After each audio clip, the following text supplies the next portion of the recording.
Good morning aspirants. Andhra Pradesh public service commission notifications పైన Andhra Pradesh public service commission కీలకమైన updates ఇవ్వడం జరిగింది.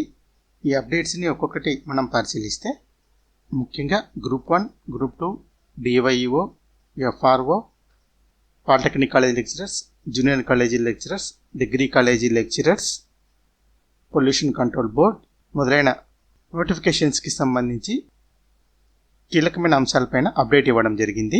ముఖ్యంగా మనం ఇక్కడ చూస్తే group 1, group 2 deputy educational officers, lecturer పోస్టుల పైన హైకోర్టులో కేసులు నడుస్తున్నాయని, ఆ కేసులకు సంబంధించిన తీర్పులు వచ్చిన తర్వాతనే ఈ నోటిఫికేషన్స్కి సంబంధించిన రిజల్ట్స్ని పబ్లిష్ చేయడం జరుగుతుందని Andhra Pradesh public service commission secretary గారు క్లియర్గా అఫీషియల్గా స్టేట్మెంట్ ఇవ్వడం జరిగింది. ఆంధ్రప్రదేశ్ పబ్లిక్ సర్వీస్ కమిషన్ చేయాల్సిన సెలక్షన్ ప్రాసెస్ను కంప్లీట్ చేస్తోందని, కోర్టు నుండి తీర్పు వచ్చిన తర్వాత ఆ వెంటనే ఫైనల్ రిజల్ట్ని ఇవ్వడానికి సిద్ధంగా ఉన్నామని Andhra Pradesh public service commission secretary గారు చెప్పడం జరిగింది. కోర్టులో కేసులు నడుస్తుండడం కారణంగా pollution control board examinations, deputy education officers, FRO ఈ నోటిఫికేషన్స్కి సంబంధించి సెలక్షన్ ప్రాసెస్ పూర్తి అయినప్పటికీ ఫైనల్ రిజల్ట్ ఇంకా ఇవ్వలేదు. కోర్టు కేసు కంప్లీట్ అయిన వెంటనే ఈ రిజల్ట్ ఇవ్వడం జరుగుతుందని చెప్పడం జరిగింది. తర్వాత గ్రూప్ 1 నోటిఫికేషన్కి సంబంధించి స్పోర్ట్స్ కోటా విషయంలోను అండ్ గ్రూప్ 2 నోటిఫికేషన్కి సంబంధించి రిజర్వేషన్ అంశం పైన కోర్టులో కేసు ఉండడం కారణంగా ఫలితాలపైన గౌరవ హైకోర్టు ఫైనల్ రిజల్ట్స్కి సంబంధించి స్టే ఇచ్చింది అని చెప్పడం జరిగింది. ఈ స్టే ఇప్పటి వరకు deputy educational officers, pollution control board, degree college lecturers, junior college lecturers, polytechnic college lecturers పోస్టులకు సంబంధించి ఫలితాలకు కూడా ఇదే స్టే వర్తిస్తుంది అని అఫీషియల్గా ఏపీపీఎస్సీ సెక్రటరీ గారే చెప్పడం జరిగింది. గతంలోనే నేను కొన్ని వీడియోస్లో అంటే గ్రూప్ 2 మెయిన్స్ ఎగ్జామినేషన్ జరగక ముందే నేను చెప్పడం జరిగింది. జియో నెంబర్ 77 బేస్ చేసుకుని వచ్చిన అన్ని నోటిఫికేషన్స్ పైన ఈ గ్రూప్ 2 కేసు ఇంపాక్ట్ చూపిస్తుంది అని ఇప్పుడు అదే ఏపీపీఎస్సీ కూడా చెప్తోంది. మీకు డౌట్ ఉంటే ఒకసారి బ్యాక్ వెళ్ళి నా వీడియోస్ చూడండి, నేనేం చెప్పానో మీకు అర్థమవుతుంది. సో గ్రూప్ 2 పైన వచ్చే జడ్జిమెంట్ అన్ని నోటిఫికేషన్స్ పైన ప్రభావం చూపిస్తుంది. జడ్జిమెంట్ ఎవరికి అనుకూలంగా వచ్చినా ఎవరికి వ్యతిరేకంగా వచ్చినా జియో నెంబర్ 77 బేస్ చేసుకొని రోస్టర్ పాయింట్స్ని అప్లై చేసిన ఆల్ నోటిఫికేషన్స్ పైన ఇంపాక్ట్ చూపిస్తుంది. దాంతోపాటు ఫారెస్ట్ రేంజ్ ఆఫీసర్స్ నోటిఫికేషన్ పైన కూడా స్టే ఇవ్వడం జరిగింది. ఇవన్నీ ఉమెన్ హారిజాంటల్ రిజర్వేషన్కి సంబంధించిన కోర్టు కేసులని ఏపీపీఎస్సీ సెక్రటరీ గారే క్లియర్గా చెప్పడం జరిగింది.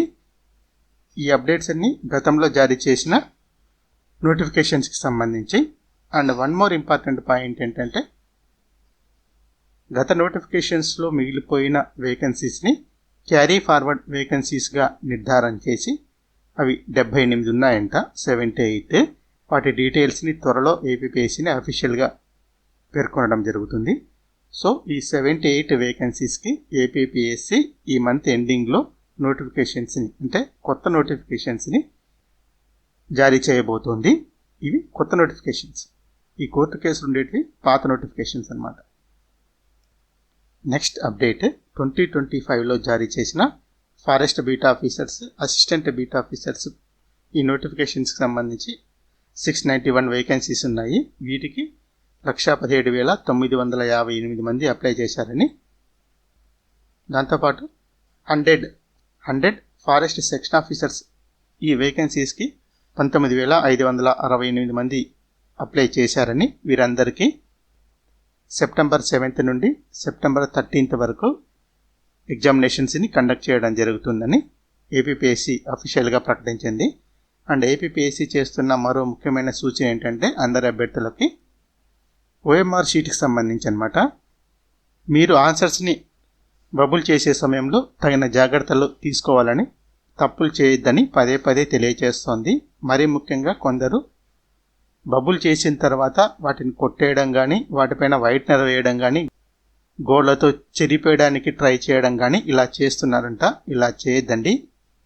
ఇలా చేసిన ఓఎంఆర్ షీట్స్ని ట్యాంపర్ అయినట్లుగా భావించి ఏపీపీఎస్సి కరెక్షన్స్కి మూల్యాంకనం చేయడానికి పరిగణలోకి తీసుకోదు అని ఏపీపీఎస్సి ముందే క్లియర్గా అందరి అభ్యర్థులకు ఇన్స్ట్రక్షన్స్ ఇస్తోంది. జాగ్రత్త పడండి.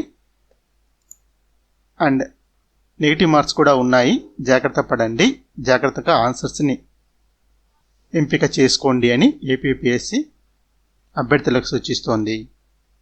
సో ఇక్కడ గుడ్ న్యూస్ ఏంటి అంటే క్యారీ ఫార్వర్డ్ వేకెన్సీస్ కింద 78 ఉన్నాయి. వీటికి కొత్త నోటిఫికేషన్స్ని ఈ మంత్ ఎండింగ్లో జారీ చేయడానికి ఏపీపీఎస్సి సిద్ధమవుతుంది.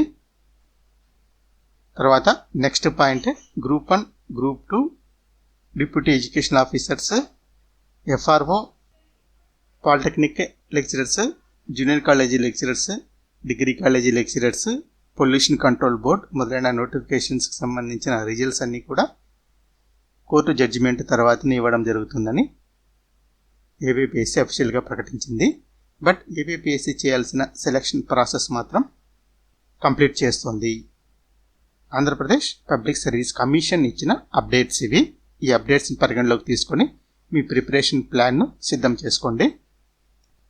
నెక్స్ట్ పాయింట్ జాబ్ క్యాలెండర్ ఇవ్వమని గవర్నమెంట్కి నిరుద్యోగ అభ్యర్థులందరూ సంఘటితమై గవర్నమెంట్కి రిక్వెస్ట్ చేయండి. ఫలితంగా జాబ్ క్యాలెండర్ని త్వరగా జారీ చేయడానికి అవకాశం ఉంటుంది. నోటిఫికేషన్స్ని జారీ చేసే సమయంలోనే తగిన జాగ్రత్తలు తీసుకొని ఉంటే అభ్యర్థులకు ఇంత నష్టం జరిగిండేది కాదు. కోర్టు కేసులు బాగా డిలే కావడం కారణంగా అభ్యర్థులకు అన్ని విధాల నష్టమే. సో ఇప్పటికైనా అభ్యర్థులు చేయాల్సిన అతి ముఖ్యమైన పని ఏంటంటే నోటిఫికేషన్ జారీ చేసే సమయంలోనే గవర్నమెంట్ తరఫున లేదా ఏపీపీఎస్సి తరఫున 1-2 సార్లు చెక్ చేసుకొని all roster points, roster mistakes లేకుండా నోటిఫికేషన్ను జారీ చేసే విధంగా నిరుద్యోగ అభ్యర్థులందరూ సంఘటితమై ఒత్తిడి తీసుకుని రావాల్సిన అవసరం ఉంది. అట్లీస్ట్ రాబోయే జాబ్ క్యాలెండర్కి సంబంధించిన నోటిఫికేషన్స్ పైన అయినా సరే నిరుద్యోగ అభ్యర్థుల దృష్టి నిలిపి నోటిఫికేషన్స్ని జారీ చేసే సమయంలోనే రోస్టర్ మిస్టేక్స్ని లేకుండా తగిన జాగ్రత్తలు తీసుకొని కోర్టులో కేసులు వేయడానికి అవకాశం లేకుండా అన్ని జాగ్రత్తలు తీసుకొని నోటిఫికేషన్స్ని జారీ చేసే విధంగా గవర్నమెంట్ పైన ఒత్తిడి తెండి 1-2 సార్లు రిక్వెస్ట్ చేసుకోండి. అలా చేయకపోతే నష్టపోయేది ఇక్కడ కేవలం నిరుద్యోగ అభ్యర్థులు మాత్రమే, ఇంకెవరు నష్టపోయే అవకాశం లేదు. సో మీ ఫ్యూచర్ను మీరే పరిరక్షించుకోండి. Thank you for watching this video.